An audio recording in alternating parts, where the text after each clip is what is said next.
Yasmine Mohamed, 23 ans, est bénévole pour Silver Lining Kenya, une organisation qui défend les droits des jeunes filles et des femmes dans le comté de Garissa au Kenya. Elle se concentre sur l'éradication de la pratique illégale et nocive des mutilations génitales féminines ou MGF. En tant qu'une personne qui a vécu cet acte, je sais à quel point c'est nocif. Elle et d'autres militants ont rejoint la campagne du gouvernement pour mettre fin aux cas de mutilation génitale féminine. Le nombre de cas de MGF a bondi après que la pandémie de coronavirus a contraint les écoles à fermer, en particulier dans les communautés somaliennes de Garissa. Le Covid a été un moment pour beaucoup de rester ensemble, donc c'est à ce moment-là que les parents se rendaient compte que leur enfant grandissait. Donc pour celles qui étaient jeunes, il fallait qu'elles passent par la coupe. Pour celles frappées par la puberté, quand vous les voyez, vous dites « Oh, celle-ci est censée être déjà mariée ».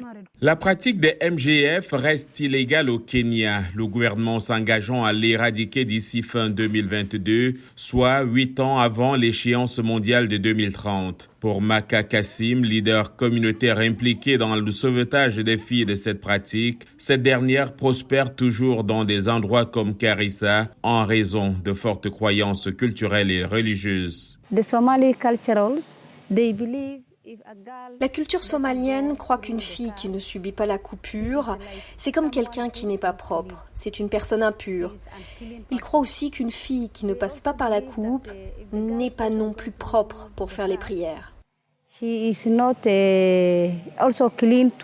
Le conseil d'administration anti-MGF du gouvernement kényan mène une campagne contre cette pratique nocive. Le PDG du conseil, Bernadette Loloju, affirme que garder les écoles ouvertes est essentiel pour lutter contre ce problème, mais il y a également d'autres défis. Notre seul grand défi est que les filles sont prises pour la coupe à un plus jeune âge, quand elles ne comprennent pas ce qui leur arrive. Alors, les communautés proposent vraiment de nouvelles façons d'échapper à la loi. Pourtant, les responsables du Kenya soutiennent qu'ils espèrent que les efforts du gouvernement et des défenseurs des filles maintiendront le pays sur bonne voie pour mettre fin à la pratique.